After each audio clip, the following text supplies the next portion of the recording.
सर्व भक्तांचं स्वागत आहे नागेश्वर झुंगा या चॅनलवर. आपण या व्हिडिओमध्ये बघणार आहोत अतिशय सुंदर असं मनोगत. असेच नवनवीन व्हिडिओ बघण्यासाठी नागेश्वर झुंगा या चॅनलला सबस्क्राईब करून ठेवा. नवनवीन व्हिडिओ तुम्हाला आपल्या चॅनलवर बघायला भेटतील. हर हर महादेव.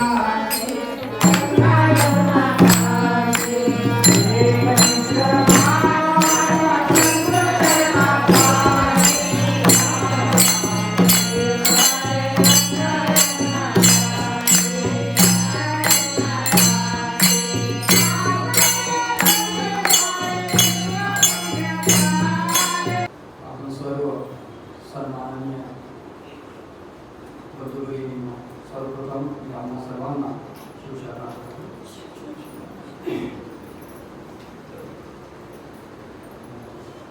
हा 90वा वचन सप्ताह आहे.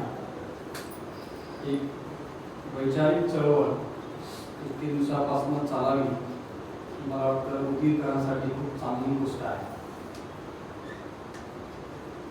कारण आजच्या काळामध्ये वैचारिकता ही जवळपास संपत चालली. त्यामध्ये हे व्याख्यान तिथं आपण आयोजित केलेलं होतं. परम रहस्याबद्दल आपण बरीचशी माहिती दिलेली आहे. मी थोडंसं वेगळ्या पद्धतीने या विषयाला मांडू इच्छितो. परम रहस्य मला वाटतं याचा सरळ साधा सरळ अर्थ असा आहे, ईश्वराबद्दलचं असलेलं रहस्य. कारण ईश्वर आपण पाहिलेला नाही, फक्त तो अनुभवतो. पण ते रहस्य नेमकं काय आहे, काय असावं, या संदर्भामध्ये आतापर्यंत झालेलं विवेचन विश्लेषण म्हणजे परम रहस्याच्या संदर्भातली मला वाटतं आपली मांडणी असेल. आजच्या काळामध्ये ज्यावेळेस आपण आधुनिक युगामध्ये येतो तर आपल्याला आध्यात्मिक आणि आधुनिक या दोन्हीची सांगड घातल्याशिवाय आपल्या जीवनाचं म्हणजे जीवनाचा आनंद किंवा जीवनाचा विकास हा साधला जाणार नाही. आपल्याला पूर्ण म्हणजे परमात्माचा आनंद घेण्यासाठी पूर्ण वेळ मंदिरामध्ये जाऊन बसावं असं काही निश्चित नाही. तसं करा आपण जर करत राहिला तर मला वाटतं आपण जगाच्या तुलनेमध्ये खूप मागे पडणार आहोत. पण नेमकं परम रहस्य किंवा ईश्वराच्या प्रती जी आपली जी आस्था आहे, कारण उद्या काय आहे आपल्याला माहित नाही, ते एक रहस्यच आहे. ईश्वर काय आहे आपल्याला माहित नाही, पण तो पाहिलेला नाही. मला वाटतं 1-2-3 लोकांनी पाहिलं असं म्हणतात, पण त्यांची ती वैयक्तिक अनुभूती आहे, ती आपल्याला माहिती नाही. मग अशा अवस्थेमध्ये आपण परम रहस्याच्या संदर्भामध्ये काय भूमिका घ्यावी हा माझ्या समोरचा पडलेला प्रश्न आहे. तर मला असं वाटतं की या सगळ्या परम रहस्या संदर्भात जे उत्तर आहे ते मी जेव्हा लहानपणापासून आजपर्यंत मी जे काही वाचन केलेलं आहे विद्यार्थी म्हणून, तर मला एकच गोष्ट लक्षात आली ती म्हणजे मला वाटतं तेच परम रहस्याचं मूळ आहे. आणि आतापर्यंतची भारतीय जी फिलॉसॉफी आहे, विदेशी जी फिलॉसॉफी आहे, आणि त्या एकाच वाक्यावर टिकलेली आहे असं माझं वैयक्तिक मत आहे. आणि ते वाक्य आहे काय कमी कैलास.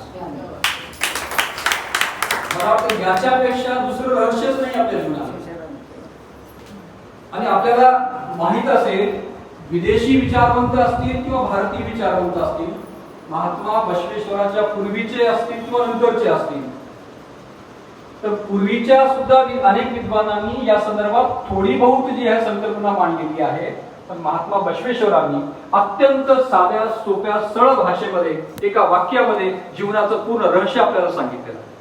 आणि मला वाटतं माणसाच्या जीवनातला जो आनंद आहे तो फक्त त्या एका वाक्याला जो माणूस जीवनात अवलंबतो त्यालाच तो आनंद मिळतो, बाकीच्यांना मिळत नाही. मग जो बाकीचा जो काही पसारा आपण करतो किंवा जे काही आपण दाखवण्याचा प्रकार करतो अध्यात्माच्या रूपाने, तर तो मला वाटतं की तो योग्य नाही.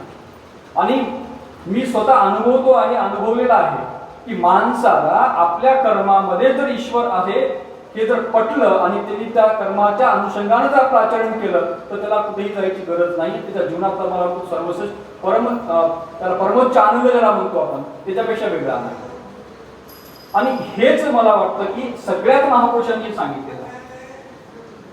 फक्त महात्मा बसवेश्वरांच्या नंतर जे काही आज आपण आपलं जे 21सावं शतक आहे, जे ज्या विचारावर उभा टाकलेला आहे, ज्यांच्या विचारावर उभा टाकलेला आहे त्या सर्वांनी महात्मा बसवेश्वरांना गुरु मानलेला आहे, की विशेष आहे. तुम्ही डॉक्टर बाबासाहेब आंबेडकर घ्या, महात्मा कबीर घ्या, अजून कोणी विदेशातले सुद्धा अनेक विचारवंत घ्या, सगळ्यांचं सार इथंच आहे की आपल्यामधली जी काही घाण आहे, ज्या काही आपल्या चुकीच्या रीती परंपरा आहेत त्या निघून गेल्या पाहिजे. ते पहिल्यांदा भारतामध्ये महात्मा बसवेश्वरांनी सांगितलं आणि ते आपल्या जीवनामध्ये आपण अवलंबून तसेच आपण आचरण केलं. आज आचरण गायब झालेलं आहे आमच्याकडे. बाकी सगळ्या गोष्टी आम्ही करू इच्छितो, फक्त आचरण सोडून. आम्हाला वाटतं की आचरण हे दुसऱ्याने चांगलं केलं पाहिजे, आम्ही नाही. आम्ही फक्त सांगितलं पाहिजे, बोललं पाहिजे. तर आणि मला वाटतं महात्मा बसवेश्वरांनी जे एकच वाक्य आपल्याला सांगितलं, मला वाटतं त्रिकालाबाधित सत्य आहे आणि ते शाश्वत आहे, शाश्वत आहे. आणि बाकी रहस्य नाही, मला वाटतं जाणून घेण्याची काही गरज नाही. फक्त एवढं एक रहस्य आपण जर आपल्या जीवनात अवलंबलं आणि विशेष म्हणजे काय, विद्यार्थी दशेमध्ये ते लागू होतं, युवावस्थेमध्ये सुद्धा ते लागू होतं, प्रौढावस्थेमध्ये सुद्धा ते लागू होतं आणि वृद्धावस्थेमध्ये सुद्धा ते लागू होतं. की ज्या ज्या आपण अवस्थेमध्ये आहोत त्या त्या अवस्थेतलं काम आपण जर व्यवस्थितपणे केला तेच ईश्वर आहे, तेच ईश्वर आहे. याच्या पलीकडं दुसरं रहस्य मला वाटतं जीवनात नाही. ईश्वर कोणी पाहिलेला नाही, कर्माच्या रूपानेच आपण ईश्वर प्राप्ती करू इच्छितो. आणि आज जगामध्ये जे काही आपण महापुरुष म्हणतो त्यांनी फक्त कर्म व्यवस्थित केलेलं आहे म्हणून त्यांचं नाव आपण घेतो. ज्यांच्याकडे पैसे किंवा संपत्ती किंवा जमीन जायदाद आहे त्यांचं आपण कोणीच नाव घेत नाही. तर हीच मला वाटतं महात्मा बसवेश्वरांची ही खूप मोठी शिकवण आहे. मला वाटतं सर्वच जे महापुरुष झालेले आहेत, आता हिंदीमध्ये म्हणतो आत्मा परमात्मा, जे महात्मा कबीर आहेत त्यांनी महात्मा बसवेश्वरांना गुरु मानलं. त्यांनी सुद्धा हेच सांगितलेलं आहे. संत तुकाराम महाराजांचा काही आपण उल्लेख केला, त्यांनी सुद्धा तेच मानलेलं आहे. आणि कोणत्याही पैसेवाला ईश्वर कधी प्राप्त झालेला नाही. आणि ज्या ज्या महापुरुषांनी आपलं कर्म हे जे आहे ते व्यवस्थितपणे केलेलं आहे, ईश्वर पंढरपुरातून त्यांच्या घरी आलेला आहे. महाराष्ट्रातील उदाहरण मला वाटतं याच्यापेक्षा आपल्याला परत रहस्य काय जाणण्याची मला वाटतं अपेक्षा वाटत नाही. अनेक महापुरुष कोणाचंही उदाहरण घ्या, पैसेवाल्यांना ईश्वर कधीच भेटलेला नाही. ते कर्म श्रेष्ठ केलेलं आहे, ज्यांचं कर्म पवित्र आहे, प्युअर आहे, त्यांना मला वाटतं ईश्वर मिळतो. ईश्वर मिळेल का नाही माहित नाही, पण ईश्वराला मिळण्याचा जो आनंद आहे तो आनंद मात्र तिथंच आहे, इतरत्र कुठेच नाही.